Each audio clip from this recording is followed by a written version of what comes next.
What up, everyone? This is Mr. Lord, Dr. Professor, Dark Joker, here with another edition of Traditional Fans with Opinions, where I'll give my reviews for whoever I watched, read, or played today. And who are Traditional Fans with Opinions? That is myself, and that is you, the viewers. With all that being said, on with the reviews. One Piece Chapter 1155. So in this one, Roxy Zebek, asks Loki, is told by Loki that he is an Elbaf, but Harald's not there. So Zebek injures Loki and tells him, "Hey, send a message to your father that I want to see him again." So turns out they had met each other. Harald and Zebek had met each other at the Reverie, and Zebek had abducted 5 kings and had infiltrated the Chamber of Flowers where Emu's at. And Gumko this time is Emu's personal attendant. And so Zebek knows who Emu is somehow. And basically he described himself as a worshiper of Davy Jones, which could be connected to the Davy Back game. And basically he didn't do much, but before he left, he told Emu he'll be back.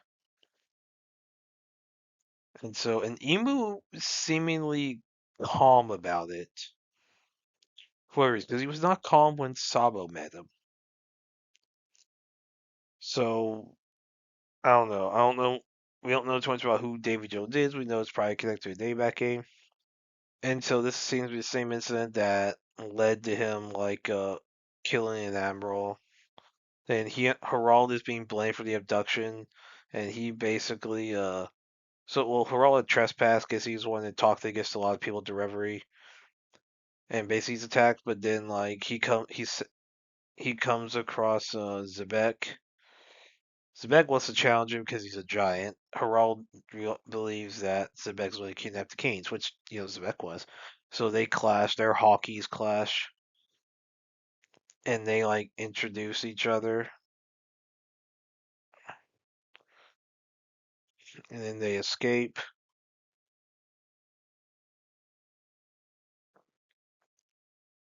They're able to escape. Like Mary Joa. And so, yeah, apparently, that whole incident is what made Rox famous, made Zebek famous. So then that happened. So then, Zebek attacked the ship that was carrying the heavenly tribute to Mary Joa. Then he destroyed the Gate of Justice. Basically, with all the money and with the ship that he stole and all the money he had, he started his career as a pirate. And now generally he was always hostile towards the government, but what he did first was attack a pirate ship and basically just did day-back games to build up his crew, which is why his crew all hate each other. That's how he was to get people like Whitebeard, Kaido, Big Mom. Now, Kaido and Big Mom are not shown, so they're probably recruited later. So in this, we do see Whitebeard. And the people we see: Whitebeard, Shiki, the Gold Line, Buckingham Stussy, uh, Don Marlin, who's like a gangster from the West Blue, um, Edward Newgate, Wayne Z, and let's see, and Gonzui. So yeah, and one of them, I can't, I believe it's Wayne Z is the one associated with with Hachinosu. So your Wanzi or Gonzui is one who Blackbeard usurped on Hachinosu Pirate Island. So yeah, the Rockports incident. And so basically Zebek says he wants to take over the world. And then Zebek wants Harald to join him. Harald says no. And Loki's gets interested in the idea of ruling the world and making the world his enemy. And then, I guess over a period of 4 years, you know, Zebek had been making a bunch of invitations to Harald repeatedly. And then, I guess, in the end of 4 year, by 4 years later, we see the Rocks pirates are assembled. So yeah, so I guess Zebek, he's more known as Rock, so like his surname's because Rock's D Zebek, so Rocks is the surname. And Zebek, a lot basically it just One Piece does like the Japanese order for names. So it's weird to see him be known more as Rocks than as Zebek. I guess because it's the Rocks Pirates. So yeah, I really like this chapter. I'm interested seeing. So next week, I don't know if it's gonna continue more exploring like the Rocks Pirates to see why Loki admires Rocks, or like this will get back to more Herald. But I was not expecting this type of flashback to see the Rocks Pirates be as important as they are, especially with the reveal that Zebek is Blackbeard's father. So yeah, I really like this chapter. Looking forward to the next one. News Exorcist chapter 107. So in this one, um, Ishu tells Suzaku that like she's like basically annoyed by her and all that. That new makes her more free. Now Ishu's lying about that. Basically, it's meant to like put some emotional distress on Suzaku so that I guess she's more distracted, so everyone has a better chance of winning. So Gakuro, all of his squad mates, they start attacking Suzaku, with the help of New and so base and then we see this other guy I can't remember, but we see a help from Moro appears. So yeah, so basically everyone arrives. A bunch of people arrive fighting Suzaku and her minions.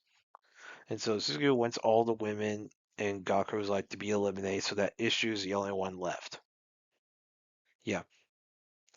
So yeah, so basically everyone's fighting and then so everyone then gathers to fight Suzaku for one big clash. So yeah, overall we're actually getting combat stuff.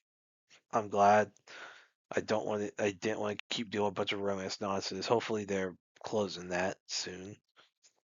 But yeah, I'm glad there's actual fighting going on. So yeah, I really like this chapter.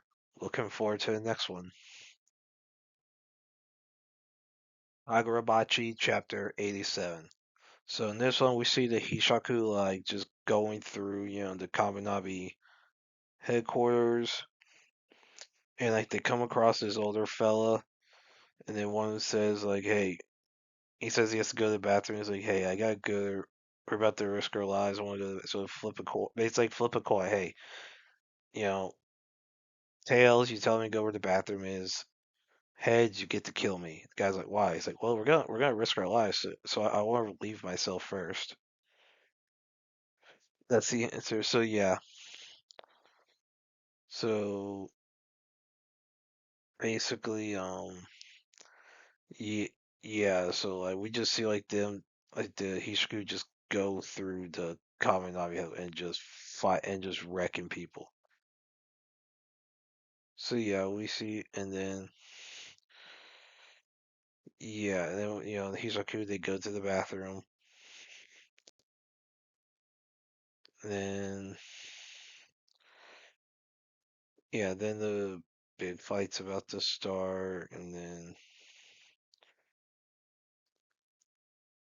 it looks like everyone's about to fight. Like so, whoever's remained of the Kaminabi, whoever's left at the headquarters, they're about to fight the Heishaku. So yeah, that fight's about to start.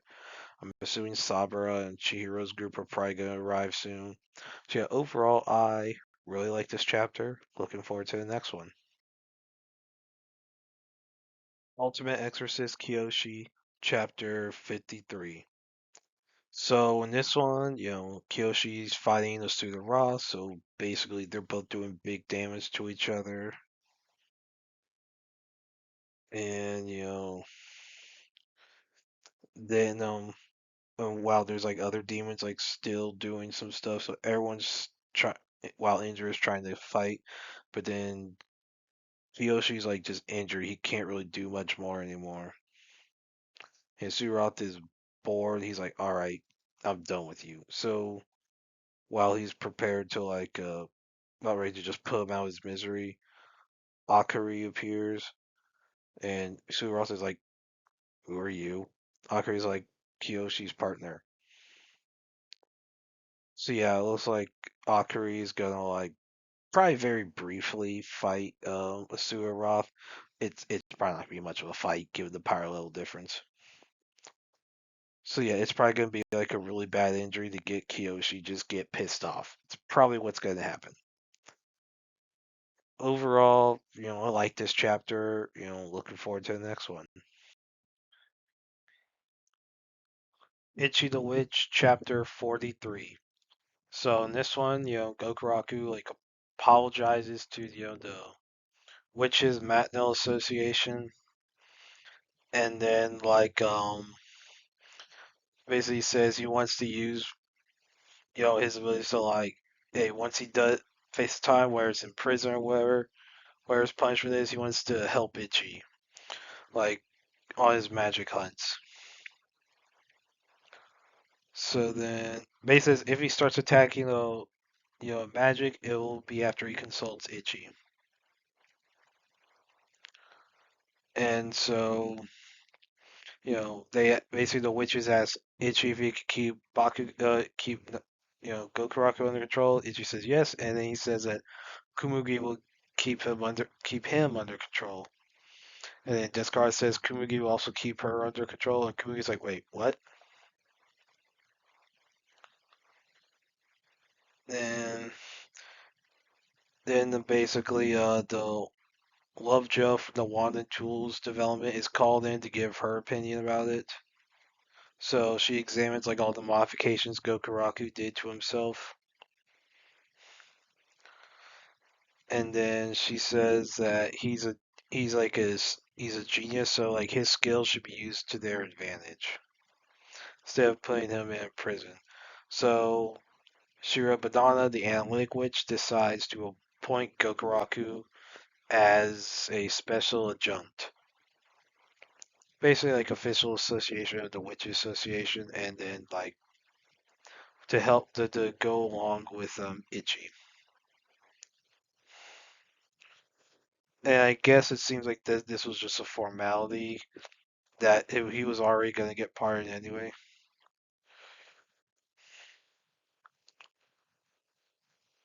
And then Kokuraku's taken to see Decorative Frill in fashion department, who's happy to like us make another uniform for a dude.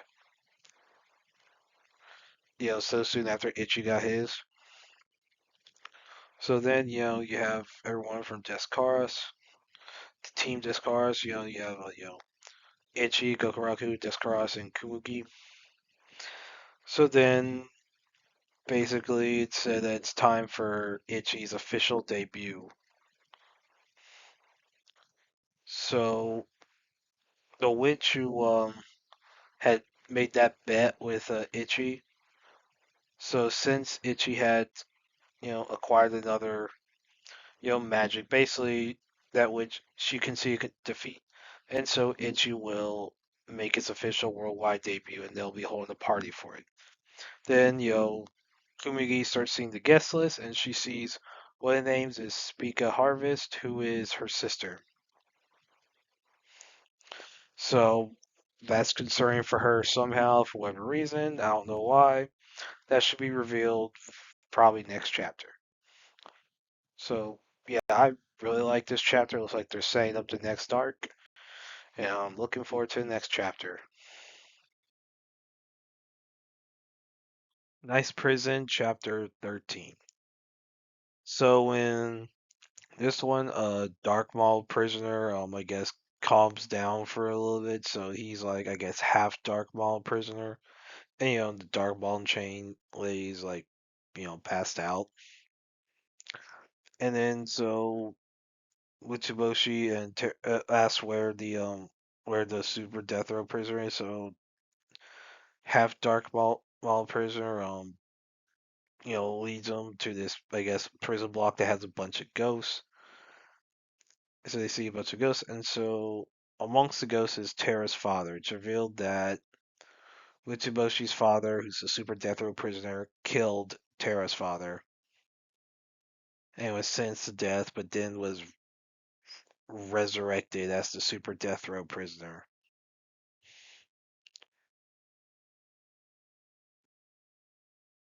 And then, but before he's able to say anything, Terra starts saying like about why they need to stop the super death row. But before he could finish his sentence, he's sucked into a gourd by the super female prisoner, Nizana, who's one of the five prison gods. So then, like, Nizana sends like a bunch of her zombie prison guards after them, and so basically Mitsuboshi, Terra, and you know half Dark Maul prisoner are gonna have to deal with the zombies. So yeah, I thought it was an interesting chapter. It was like it's something about, I guess, a super death row prisoner being like some type of zombie or ghost or something, or fake death. Who knows what happened? So yeah, I'm interested in what happens with that mystery. So I like this chapter. Looking forward to the next one. Oh, there are the Flame, chapter 11. So in this one, it continues to fight between Oder and the Suler the Bladehorn.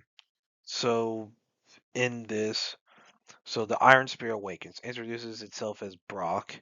Then the dwarves are like inspired by Oder, who's like a human, doesn't have a long like lifespan.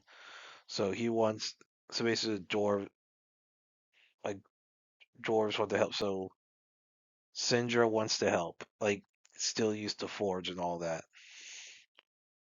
So yeah, Serold. So basically, we see Serold and Oder still fight, and then so like Brock, I guess, gives some of his power to Oder. So you have Flame and Iron merging into one. So we see like Oder using something called the Crimson Sword Iron Gauntlet, and he does like one final attack. And he prepares like one final attack on Serold. So they both charge one attack, and then Oder wins, and Serold, I guess, respectfully says, "I'll wait you in Valhalla," and then he just passes out, bleeding to death. So it seems that Oder's won the fight. So yeah, I really like this chapter. The fight, like Serold's definitely been one of the more interesting like members of the Ice Kingdom. So I really like this chapter. Looking forward to the next one. Harukaze Mound, Chapter 6. So in this one, so Nagiharu has settled down, becomes the pitching, so basically gets him out. What the Ibuki's plan is like allow like singles in order to like, I guess, have a bunch of stranded runners left on once they get out, like double plays and all that, and strikeouts in order to like demoralize them. Like that's the plan since they're a new team, like some new team. So like basically to defeat the big dogs, you have to like I guess play a mental game. Like the second baseman shortstops are like freaking awesome.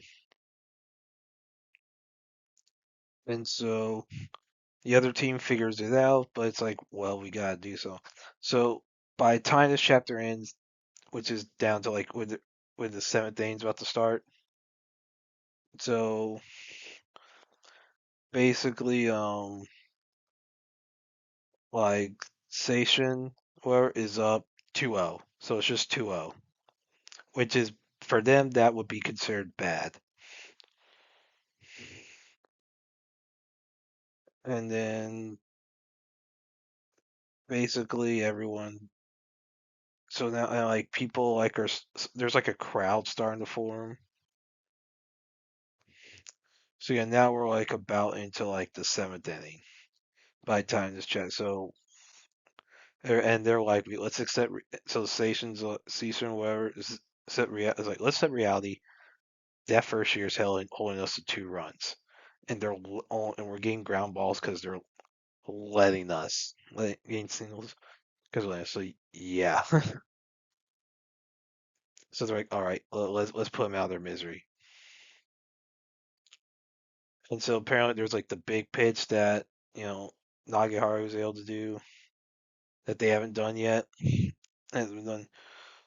So now there's like probably a reason for that, like strategy wise. So my guess is that big pitch Nagihara has is going to be used probably very soon.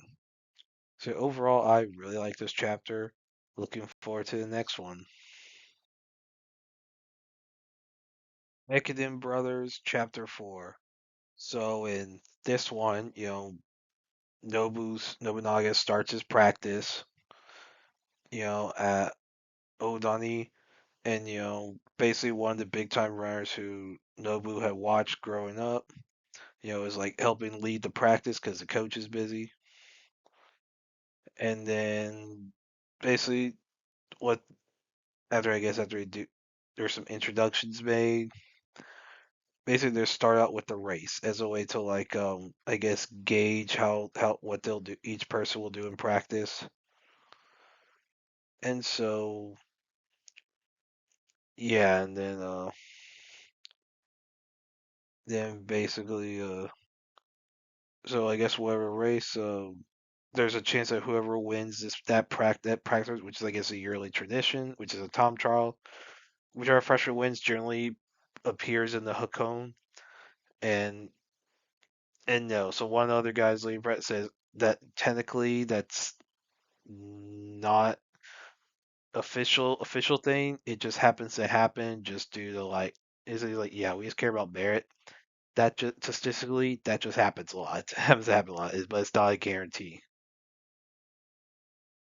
And basically, yeah, everyone's preparing for the Hakone, and then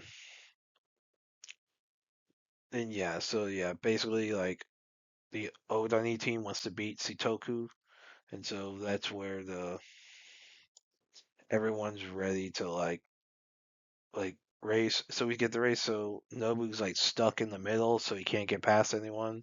But then he like lets everyone pass a little bit. Then he like guess does some special focus to allow him to like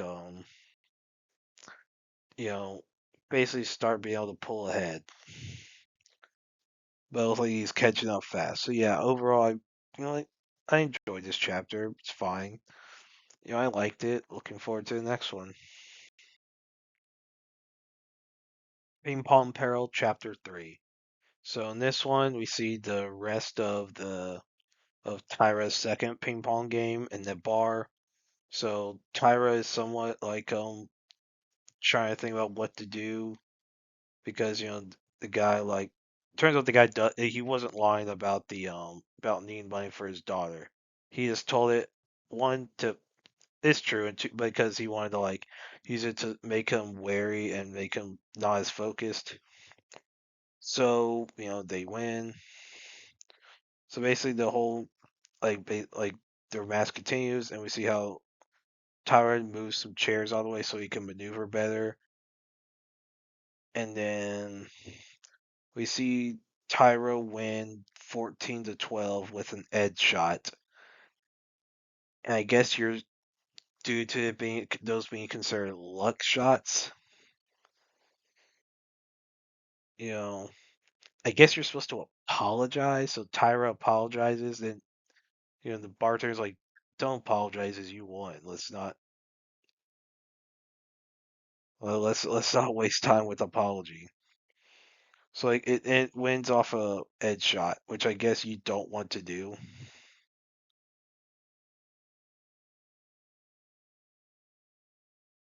So because like it's not as predictable, I guess it's considered proper manners to like apologize on that shot. If you score off of it, I'm gonna be honest, I wouldn't I've never apologized on that shots. I've never known that to be a courtesy, and I don't care if someone apologizes to me about it. I'm like, it's a point's a point. I'll take the edge shot. Like I've been able to win on edge. I've done very well on edge shots. I will say that. I have never apologized for a single one, and I don't expect other people to apologize for it too. So anyway, the guy apologized, but then basically, the bar's like, "Hey, basically, congratulations," and the guy's like, "Hey, with your control, you could have gotten more edge shots than that." And he's like, "Don't worry about how you win, especially in this type of ping pong." He's like, "Get your money and go." And the guy's like, we see him like, after Tyler leaves, the bartender's like, "Well," he's like, "Well, I can't hate him. It'd be one interesting how far he goes in it." Then he pours himself a Bloody Mary. So sounds like the way he words things that this is him just starting, so it's like he may come back later. Overall, I like this chapter. I thought the game was cool. I thought the way the shots worked, like the actual game was using the bar countertop as the table as the pinball table was cool. The bartender seemed like an interesting character, so it'd be nice to see him come back. Overall, I really like this chapter. Looking forward to the next one. Apocalypse Bringer, Mynoghra, Episode 3. So in this one, so this is mostly like the Kingdom of Mynoghra dealing with domestic affairs. So the Dark Elves are like trying to figure out how to build buildings.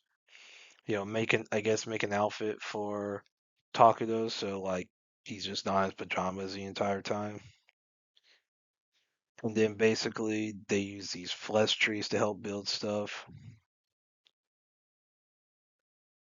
And then so we also see like this saint, like this priestess, whoever, who senses Mynoghra, try and tell one of her people about it. But basically, like the kingdom's not going to send paladins to the south. Is what happened. And so the priestess is like, yeah, she's like, fine, I can just look at it myself, deal with this myself. And so yeah, so then there's a character I guess who loses, and then like basically one of the things like they don't want so Taku doesn't want a full army for Mynoghra because having a full army could draw attention that they don't want. So basically, he just wants a hero. It's gonna be a hero. Like he wants a hero so that they have a strong like protection force. But just having a hero will, you know, help prevent suspicion. So basically, we see all the dark elves like being so basically them being quote quote evil allows like some I guess miasma or whatever to like empower them whatever that's technically evil. So yeah, overall I like this episode. Looking forward to the next one. UgluMug Epic Fighter Episode 3. So in this one, Seiji and Shigeru basically defeat they defeat like the kidnappers, and basically everyone's able to escape. And they deal with like a lot of the money. And so Shigeru basically the man wants to stick with the party until he repays his debt to Seika. So while he's eating with Seika, um, so Seika like basically sees a cat. She wants, and she's like, oh. So while she's talking, she says, well, she put there's a note thing, and she's like, yeah, she I guess put her looks down to -16, but she put a note somewhere that says, I want to look pretty. So that's why she doesn't when she put her looks at negative. That's why she doesn't look like freaking ugly or something, you know. And like Shigeru's like, wait, what? There was this note. So yeah, then she sees a cat. Shigeru's like she wants to go pet, and she's like, oh yeah, I forgot I can stand. So Shigeru noticed that like when people say they want to look like pretty or whatever, look at they generally touch their face, but she touched her hand. And the fact that she remembers she could stand, he realized that she basically can't use her arms and legs in the real world. So he goes to the bathroom, cries about it because he's like trapped this poor. Because I think she was actually like 16 or 17 in real life. So she's like a kid who can't walk, can't use her arms, can't use her legs. So he's like seven. He's like since he I guess has the title Almighty God, he wants I guess he wants to be able to help her. So in Seika buys a jump rope and wants to I guess get better of it. And then basically the blonde girl whose name has not been revealed. Um, she so Seika tries to and with her and she's like, tries to ask her name, but the girl doesn't reveal her name, and she says, "Well, I don't know anybody came with the name Reese." And so basically, it's like using something I guess that she knows about her. And yeah, basically, so yeah, so then Reese like doesn't want to know her name. Reese doesn't want anyone to know her real name, so she just goes by Reese, and she basically some people are like going around her while enjoying her part, and Seika's being a little ignored, and she starts crying, and then she's like, Reese's like, what happened? So she's like, well, being ignored kind of sucks.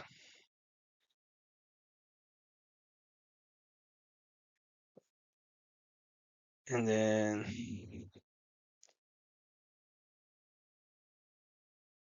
so yeah, then basically, then what ended up happening? So then later, I guess whatever inn they're staying in, Seiko finds a letter from Reese saying, "Thanks for your nickname. Sorry about what happened." She's like, "Oh yeah, I'm gonna try firing. I guess thank you and all." Then Suguru, who had noticed that Reese was hiding near behind his wall, he's like, "Seiko's gone now." Then Reese is like, "Hey, I mean, orders." He's like, "All right, don't sue me later," because of his past with what happened. And Reese is like, notice that her name's Suguru. He he's like, she's like, you, I mean, your last name's not Sasaki, is it? She's like, your real name is Yoshioka Shigeru. Shigeru's shocked that she's like, and she like apologizes. Shigeru doesn't know why. So a lot of theories about this is that there's been theories that like I've not read the manga or whatever this is based like about like there's theories that like basically that the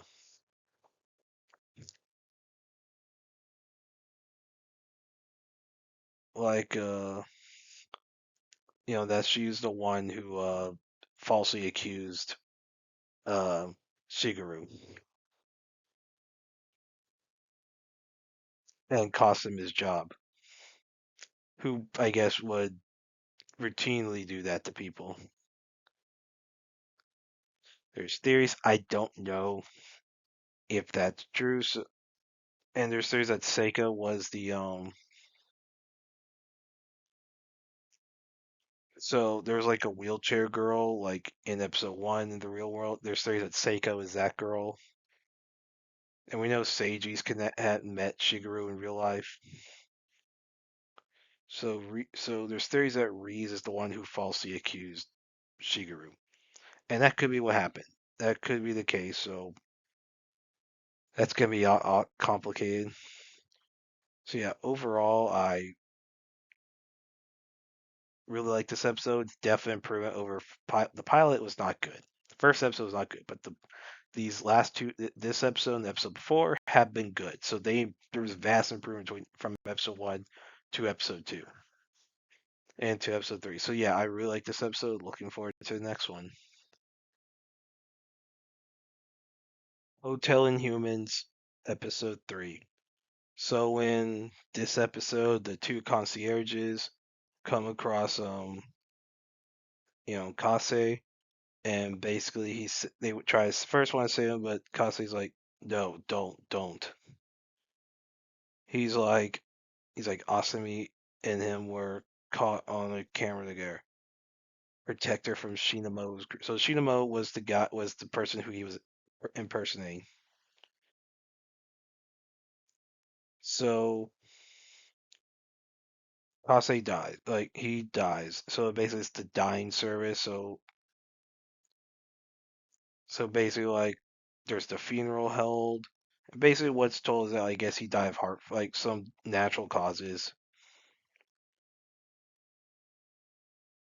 And then so someone from Shinamoto's crew tries to kill Asumi, but the female Sarah like stops him.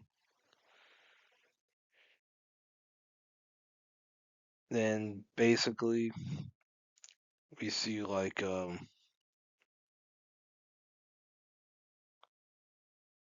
then what Ikaru tells Asumi is that the only time Kase did not act like his normal self was he was talking about his wife. And then we see all some of the effects. So all stuff about him being a hitman is hidden. And what we see amongst pictures is a letter where Kase wrote to his wife, "The best thing about me is that I met you," and that causes Asami to cry because that's like the one thing not normal that Kase wrote. That wasn't like because he's not an emotional person. Asami was the only person he couldn't read, but it's like, dang, because that was like something he wanted to write to, I guess, with all this stuff with guess his wife had done a lot of goodness, so you want to do something for her at the end. So he wrote that, wrote a nice letter to his wife. I'm like, well done, my man. Well done. So yeah, overall, really like this episode. Looking forward to the next one. Dekin no Mogura, the Earthbound Mole, episode 3. So in this one, this finishes all stuff with the stalker spirit. So like so Mogura's friend, Kyo, let's see, Kyo Nekuzuku arrives, and like exercises the spirit. Turns out he's a high schooler, goes to the same high school as as like the girl. Um, then basically, yeah, basically, a bunch of spirits keep following her. Like they just keep following her so much. Like it's so funny. So like basically like and it's basically for that same reason. Like Shio is just always like being followed by spirits. Like he even haunts like the store convenience store that Magi works at. And it turns out Nikizuku's father is a professor at Magi and Ye's college. and is a fantasy writer. Now, all the fantasy novels are based off his supernatural experiences. Now, then the professor then acts as like an exorcist to deal with this, the store spirits. So there's a lot of going, and so with all this stuff with Shio attracting spirits, with help from Magi, Yay, and the no Nekuzokus, basically, there's a chance that he'll get enough fire to return to the afterlife. And so yeah, this deals a lot of that. It's like introduces a dynamic that can appear throughout this episode, this show. So yeah, overall, really like this episode. Looking forward to the next one. Spy Family, Chapter 120. So in this one, all of yours coworkers confront her about meeting Hemlock, and then she's like, "What? No, no, no." Then McMahon appears, and it's like then he's like, "Oh, this guy, yeah, Mr. Jones. He transferred 4 days ago. Basically, he was just delivering something to you know to your to give to a client." They're like, "Oh, okay." And Hemlock is there because shopkeeper McMahon want him to work on his social skills. And so what's funny, so it's like really funny, like some of the one of the coworkers, I can't remember her name, like keeps trying to flirt with him, get his number and all. He's like, I don't have one. He's like, and McMahon's like, oh yeah, he just moved here, so they haven't got his phone line yet. And he basically tells Hemlock is like, hey, you'll take this seriously, or shopkeeper will know. So it's like he keeps at Millie keeps asking Hemlock about who he hit about him. Yours kind of enjoying it, hoping everyone gets along. And then McMahon says maybe he's not a good fit. They'll teach him what they can, then let him go to transfer. And he tells Yor not everyone is fit to act in certain types of roles. Then Twilight seems a little out of it because of your his quote quote date with Yor. And so and then basically you have a not what's so funny is that Nightfall saying yeah, maybe we could do Strix where she's the wife, and Twilight's like, well, that might be sensible. She's like, wait, what? And then it's like that, and the director, they basically like the handlers like, no, don't. We need Operation Strix to keep going, or else we won't get close to Desmond. And she tells him find a way to get keep Yor in her position. And Twilight says he wants to understand Yor better. And one of the other agents is like, is there any skeletons in her closet? And Nightfall's like, there might. She must be quite the adversary to give Twilight trouble. And then we see cut to the school where we see Desmond we see Damien start yelling on. He's like, "You were looking at me and smirking." On like, "No," blah blah blah. And then his two lackeys are like, like basically he was like, and Becky's like, "Hey, just be honest about how you feel about Damien." Then Anya's like, "The whole put your hand in your heart and think about it." And Anya's like, "No, he's a jerk." And he's like, and then so Anya returns. Each yours there. She asked like Anya asked if Lloyd's coming back, and then I guess Yor helps Anya with homework, and I guess actually gets some stuff right, which is surprising. I guess she basically caught on some stuff that Lloyd's been helping Anya with. Yeah, and then we see them talking. And so, and see, Anya is like, wait, are you interested in Lloyd? I mean, she's like, Mama, are you interested in Papa? Yours like, no. I was like, oh, no, no, it's a paper bear. It's not actually, it's not prime. And Anya's like, basically repeating what Becky said. He's like, Mama, be honest. Put your hand on your heart and think about it.